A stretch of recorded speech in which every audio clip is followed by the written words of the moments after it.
Hello, my friends, and happy Easter. Um, I would say, whatever that means to you, happy Easter. I saw a very funny cartoon yesterday, and it was like a mother rabbit in the hospital on getting an ultrasound, and father rabbit was sitting next to her.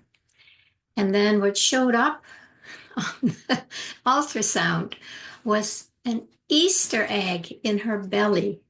I just had to laugh because Easter is really not anymore what it maybe was supposed to be, started out as. It's been changed a lot, and it is very much about, Easter eggs and bunnies and chocolate and things that really have nothing to do with the resurrection of the Christ. But, it's a sweet thing. It's a nice family gathering and a family entertainment. Maybe some would say it's a tradition, and it probably is, but I don't know how old that tradition really is. And it would be actually fun to look that up when the whole resurrection of the Christ turned into bunnies and chocolates and Easter eggs. So, anyway, whatever Easter means to you today, enjoy it. I want to just put my little 5 cents in there about the resurrection of our Christhood, our Christ consciousness, which feels like it is ready to pop on an energetic level. And it is. It is ready to pop out of our false sense of self, our separate sense of self that has been um, convincing us that we're not God. That's, of course, the bottom line story that everybody is identified with, and it's something we have been programmed by the matrix. And so if there is a chance for us to rise out of the matrix, I think it's really handy to start paying more attention to who you really are. And what I see, and what I certainly have been going through myself too for many, many years. It seems that there is some kind of a trajectory that we all have to go through. Maybe, here comes my little friend.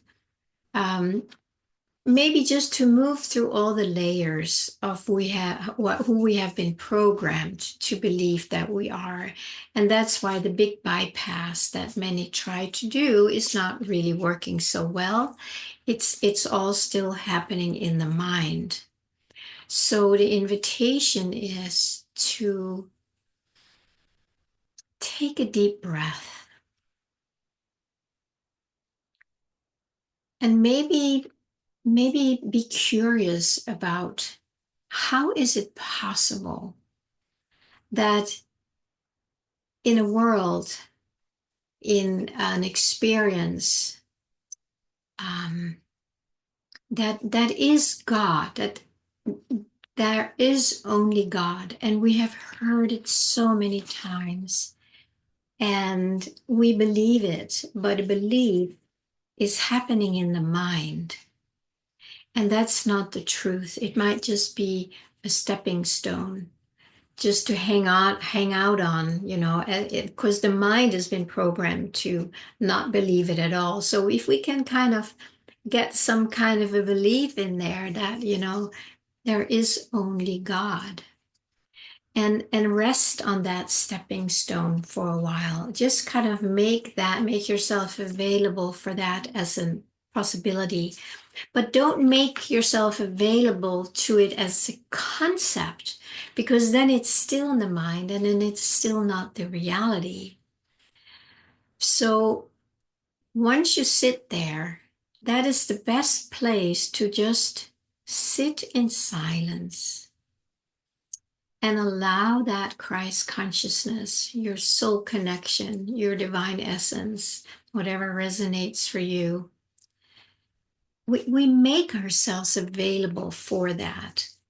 And if today is supposed to be the official day for the Christ to resurrect, to rise up again, then why don't we take just a moment here and maybe accept that concept that God is all there is.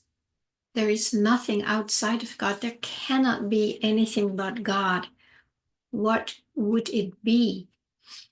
And if you have some ideas and things you've heard or read or experienced or realized, please allow that to be here too. I might learn something from some of you. I'm not saying I know everything, but there is a part of me that deeply knows that there is only God, and in God there is no lack or disease or struggle. Because when you have that experience of the divine, which I know many of you have had, you know something. You just know something. And if you've had some awakenings, like I had many years ago, a very big one that lasted for a few months, you know something. You just know something. And we need to not let the matrix programming cover it up again, because it has been covered up for so long, because the programming has been just incessant, and it's very hard sometimes to get out from under that rubble, right? But that is the resurrection of the Christ or of God or of your divinity. That is it. It's like rising out of the rubble of the matrix programming. And we need to make ourselves available. It's not something we can do, separately. Like Pernilla cannot do that because Pernilla is part of the programming. But Pernilla is realizing that more and more, because that Christ consciousness is slowly taking over, because Pernilla has decided to make herself available for that and to surrender to that and let go of the programming. And that's a long process, as I'm sure you know. So, since it is today the official day of the resurrection, let's just take a moment and just maybe accept the fact that that Christ consciousness is everywhere, everywhere, inside and out. It's like that field that I talk about a lot, that Rumi talks about, or the unified field that other people call it. There is a field of infinite possibilities. There is a field of never-ending love and peace.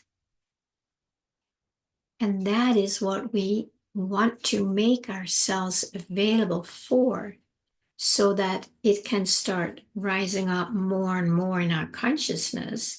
And as it does that, it clears out, it dissolves, it purifies everything unlike itself. And if Pernilla was going to go in and try and do that, that part needs to be purified too, because there's nothing Pernilla can do, because the divine is already everything that is. So the only thing we can do as these separate sense of self beings is to really surrender to that, to something we don't even know what is, but we feel it in here, right? It's the longing thing. We long for something. We long for the divine. We long for a loving world. We long to live on a planet where there is just peace and union and oneness. And there's just the natural fulfillment of who we already are. So that is what we want to make ourselves available for. Not try and make it happen, because that the trier who's trying to make things happen is part of the purification. And of course, we need to recognize that.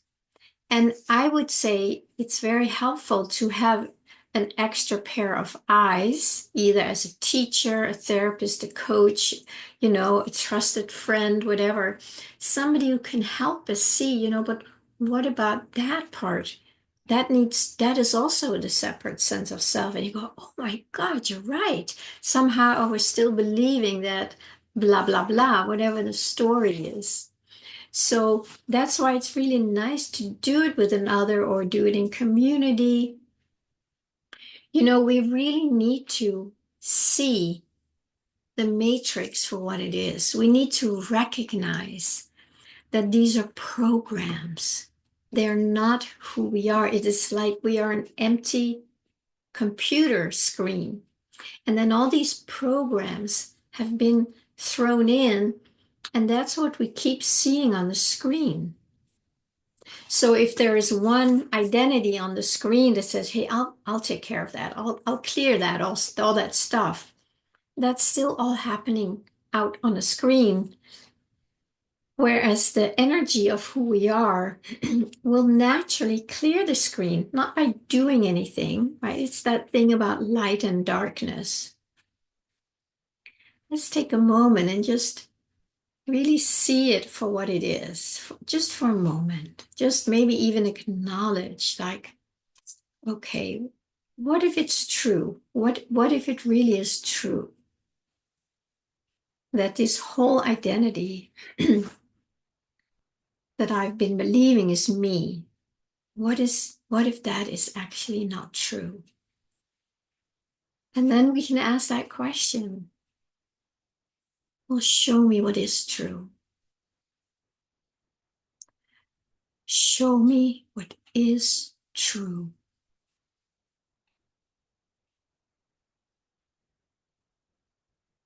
Take a breath inside. Just let yourself rest back inside and down, not in the mind, but just a further down, maybe around your heart. And just say, show me what is true.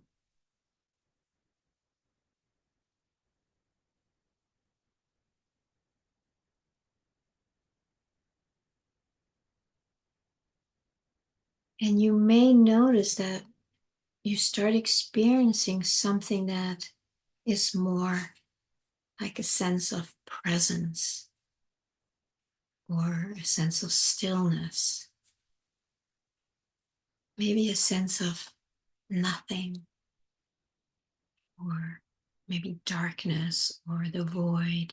But you'll notice that when you sink out of the mind that's trying to know, you just drop in here. There is something that shifts. There's something that is very different here than in the mind. And this is basically where we just need to hang out more and more to allow that resurrection of your own consciousness, of your own Christ consciousness, which is in every single one of us. Just waiting, not like, okay, get on with it, not like impatiently, but just maybe resting or just being available to whenever we make ourselves available for it. So that to me feels much more alive and real. If we want to celebrate this day as a spiritual, important day, this is what it's at. Now, if you still want to go out and do some egg hunting, have fun with it. Enjoy this beautiful world. But remember that this is really what this day and every other single day, that's what it's about. And so just to take one day out of the year, that's probably not enough, right? Even one time a day is not enough. It kind of has to become just every breath. And that takes a lot of effort in a way. It takes a lot of willingness to be nothing in a way and to let go of all the entertainment and the excitement and the duality and the drama, right? We have attachments to those things. So the work is to be willing to let that go and then just sink in and be an open vessel for it to show us and to resurrect. Happy Easter.